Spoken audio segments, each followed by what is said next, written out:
I think at least 50% of the reasonably successful lean organizations go at it for 2 or 3 years and then begin to realize that they haven't been really focused, and they go back and they kind of refocus. So this is, even if you've already been on the lean journey, I would suggest you think through these and say, well, do we have something that looks like that? And if so, should we have something that looks like that? So here's where we're going to go. So the 6 lessons are really pretty simple and straightforward. Establish a model value stream. We'll obviously talk about each of these. Set TrueNorth metric targets. Establish 3% full-time support. Establish an N/10 pace of improvement. Plan to do 5 complete passes through the model value stream, and begin executive immersion. So establish a model value stream. Why would you do that? Well, the purpose is kind of multifold, but what it really is an area where you can focus your initial lean efforts. And what I see so often is people who are fairly serious start to do lean and they get really scattered, and they actually don't get enough focus so that they have any one thing that looks really good. And a lot of lean is about change management, and so it's fairly helpful to have something that looks really good when people look at it. There are always people who don't want to go on that journey and who are trying to figure out reasons why the organization shouldn't be doing lean.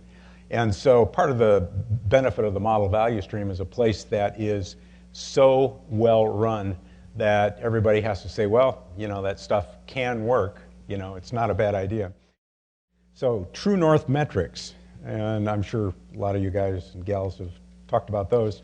The Toyota view, which came from, I think, the quality school, is basically that improvement can only be driven in 3 different dimensions. And that if you drive improvement in those 3 dimensions simultaneously, so you don't get to do one or the other, you have to do all of them. But if you drive improvement in those 3 dimensions, everything you can measure will go in the right direction. And this is like a massive breakthrough, because there's some of you in organizations that are trying to measure 100 things. You can keep doing that if you want, but you really only need to measure 3 things if you're improving them at significant annual improvement rates together all the time. And it's quality, and it's timeliness, or flow time, or lead time, whatever you want to call it, and cost or productivity.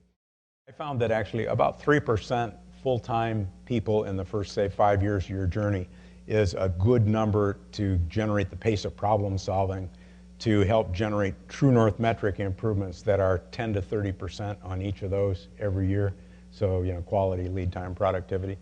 So there's kind of a correlation between, the number of people supporting the process, the activity pace at which you work to study the process, and the percentage gains in the TrueNorth metrics, which then cascade into your financial and operating metrics. So establish the N/10 pace.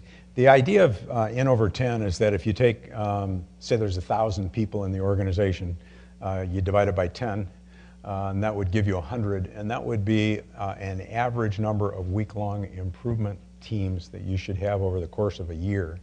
And when you first do that math on your total organization, it sort of blows you away. Most organizations that I've had, I eventually got up to N/5, which is twice that pace. But I'm, sort of crazy, so I wouldn't actually recommend that. But the way to think about this N/10 a little bit, if you're going to do improvement, you've got to redesign the work. And if you do good teams that are well-focused and well-run, then the more work you redesign, the better you get, or the faster you get better, if you want to think of it that way. So that it's a lot of work, basically. When you get down to it kind of mathematically, the more events you run, if you do them really well, the faster you grow those TrueNorth metric performance.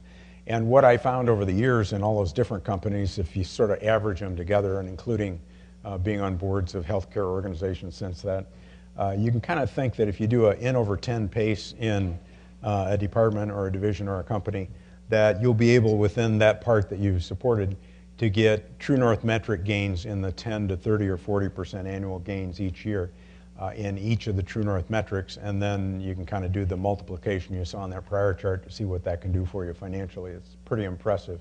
But the things go together, the pace at which you study work in an area, the proper support so that when you do a study is well followed up and left in a sustainable fashion, and then that in turn generates the TrueNorth metric gains, which in turn generate better numbers on any operational metric you can be looking at. So the fifth one is plan for 5X. I just don't have a good name for this, but 5 passes through the value stream. So this is at Parker Hannifin, an example of a first pass of a value stream. So they had 17 days and so on. The little window at the bottom is what's kind of important. If you do 1,000 value stream analyses and then you spend the 12 or 18 months implementing all of the projects and events that you found out of that, so you make the improved value stream. On average, what you'll find is that typical first half, you'll drop half of the steps, half of the handoffs, half of the errors, half the time, half of the waste. So that's that kind of double the good, half the bad.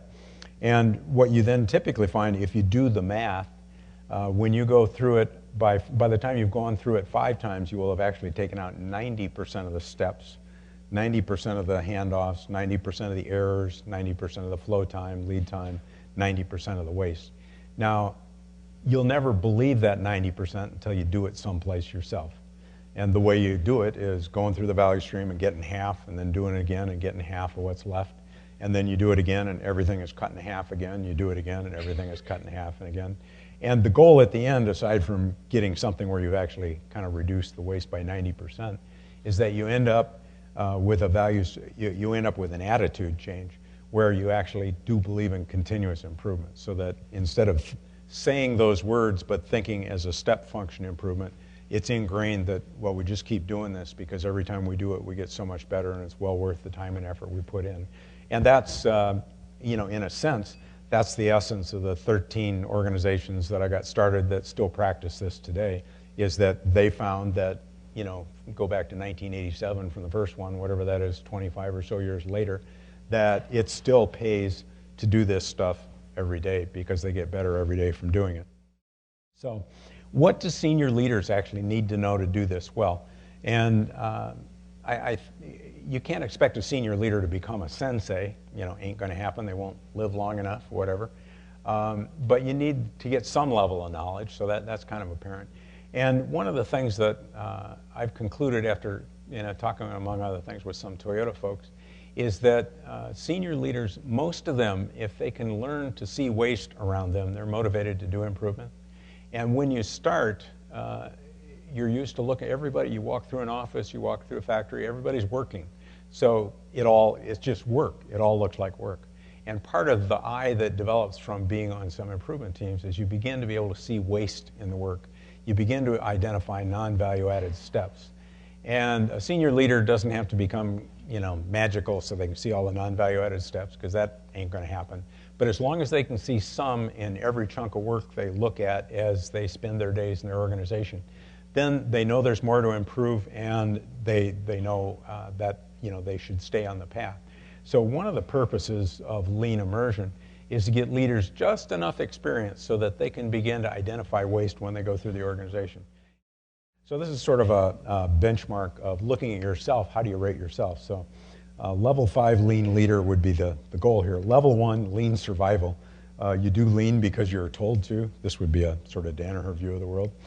You do not require your team to do lean. You do not believe that it's the go-to way to run your organization. Level 2, you begin to kind of buy in. You see it's lean survival at work. You see lean as a box of tools. You require your team to do it, but only when you already know that it'll work. You've seen somebody else do the same sort of thing. And you really don't see it as a go-to way to run the organization, but at least you think might has some useful benefit as a nice box of tools. The next level is you kind of do lean because everyone's doing it.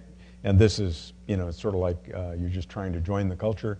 You selectively ask team members to do lean, but you still, it's just not natural to you that this would be the first thing you go to as the way you run your organization. Level 4, lean recognition. You do lean to excel.